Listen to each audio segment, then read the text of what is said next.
Now it's my pleasure to present our commencement speaker. We welcome one of our own, a great advocate for Mississippi, a loyal member of the Ole Miss family, and a wonderful example for all of us of servant leadership. We have a tradition of gathering here in the Grove for special occasions, whether day-long celebrations focused on football and renewed friendships, or more formal events like today to send our sons and daughters, now Ole Miss graduates, out to make their marks on the world. Another long-standing tradition at this university is nurturing and development of leaders. With the skills they learn here, our graduates move on to lead civic organizations, businesses, nonprofits, international corporations, the military, and governmental bodies. This university has produced hundreds of state and local elected leaders, ranging from mayors, commissioners, and judges to legislators and governors. Both of Mississippi's U.S. senators distinguished themselves here. All of them contribute to our reputation for leadership and excellence. For occasions like today, we have a tradition of inviting leaders who add wisdom and insight to the vast store of knowledge our new graduates have gained here. This year, we are honored to welcome one of our nation's acknowledged leaders in public policy, and no surprise for us, an Ole Miss alumnus. Senator Roger Wicker grew up just east of here in Pontotoc. He came here for a degree in journalism and political science in return for his law degree. He served 4 years on active duty in the U.S. Air Force and then joined the Air Force Reserve, retiring in 2004 with the rank of Lieutenant Colonel. Before his election to Congress, Senator Wicker served in the State Senate representing Lee and Pontotoc counties. Beginning in 1994, he was elected 7 times to represent the state's 1st congressional district in Congress, and he served Mississippi in the U.S. Senate since December 31st, 2007. We're pleased to have some of Senator Wicker's family with us today. His wife Gail, his father Judge Fred Wicker, children and grandchildren, and other family members. Family, would you stand and let us recognize you now?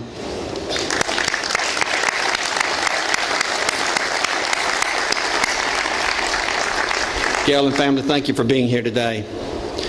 There are many life lessons we can learn from Senator Wicker's example, but one in particular is central to the mission of this university: service.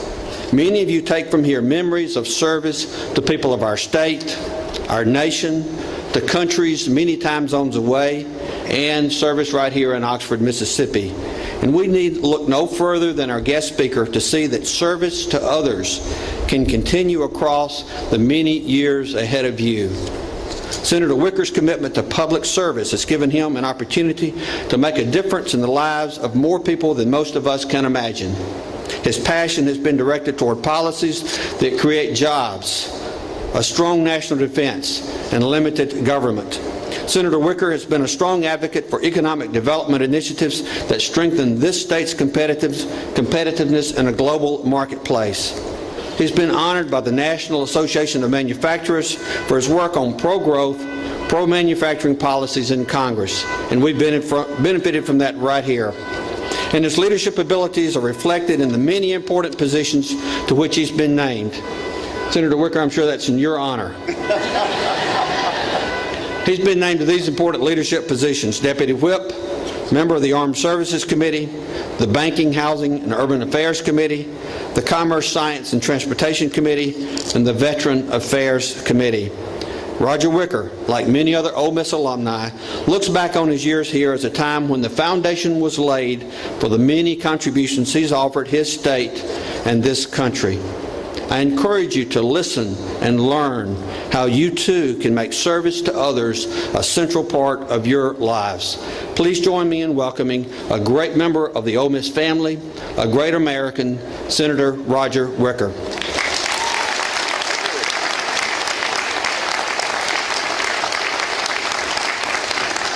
Well, thank you, Chancellor Jones, and to the administration and faculty, thank you for this invitation. This is an incredibly beautiful sight. I hope you can appreciate it from where you're seated today.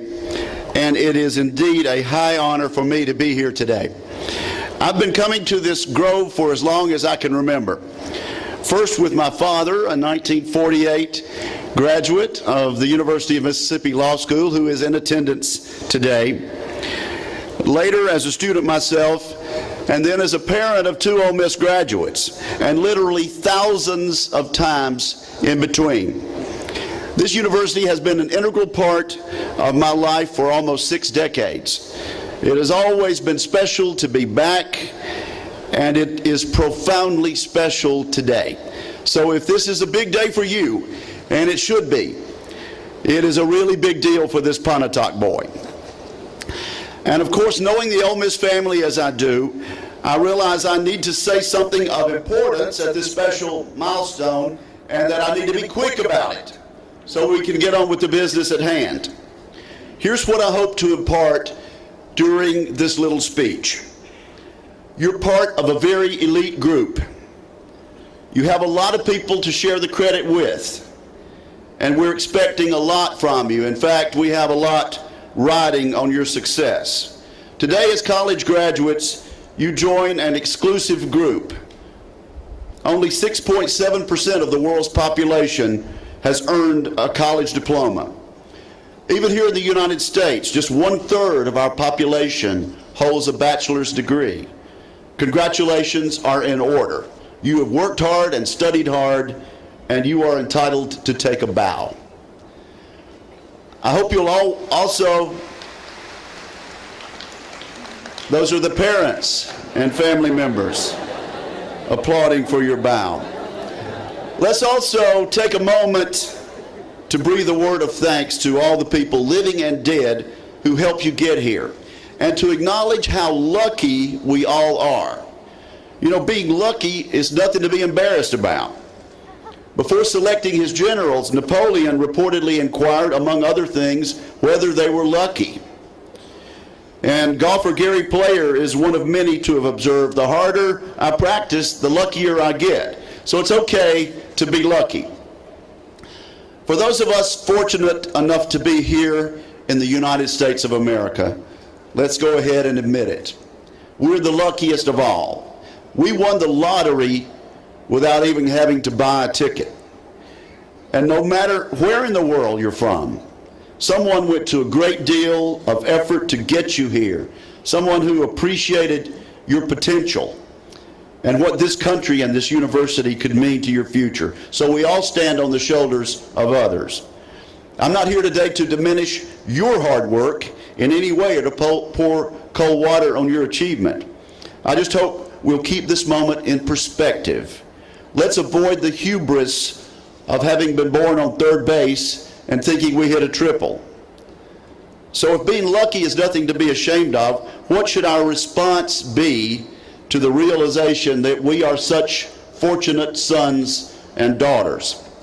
May I suggest first caution, then a sense of history, which leads to a sense of obligation.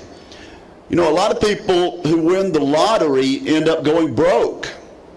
Others are sensible and make good use of their fortunes. This is true of civilizations, and it can be true of a generation. Your collective birthright can be squandered on riotous living, like the Bible's prodigal son, or it can be used as a foundation for greater opportunity. We're witnessing that choice right now on a global scale. So be careful with the bounty that has been bequeathed to you.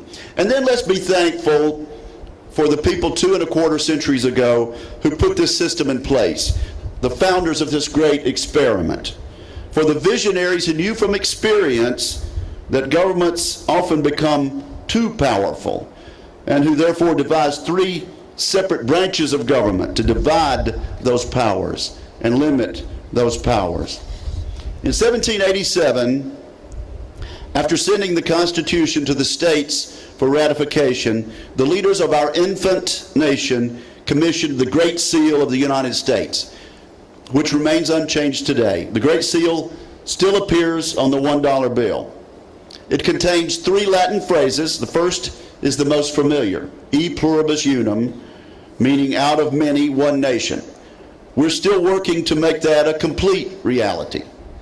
The second phrase, annuit septus, meaning God has favored our undertakings. There's just no getting around the founder's reliance on God.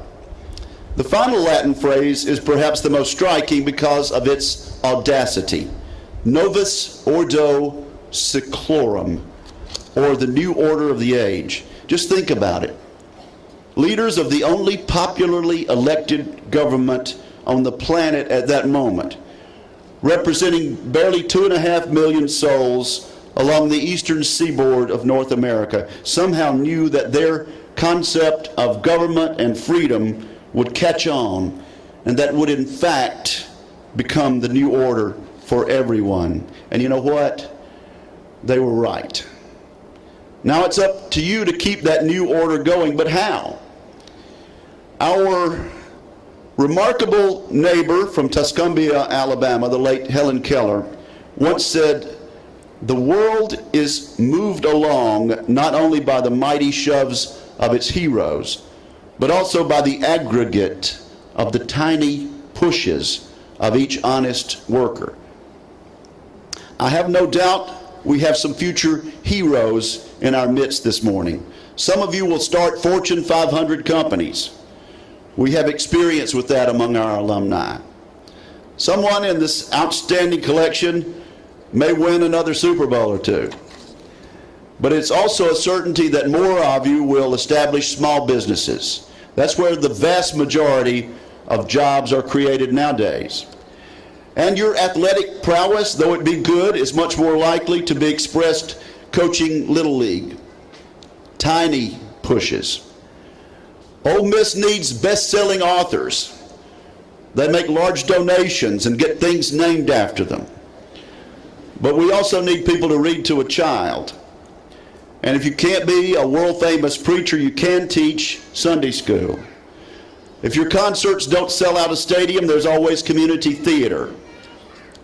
We expect scientific discoveries and inventions from some of you, but we will also need judges for the science fair.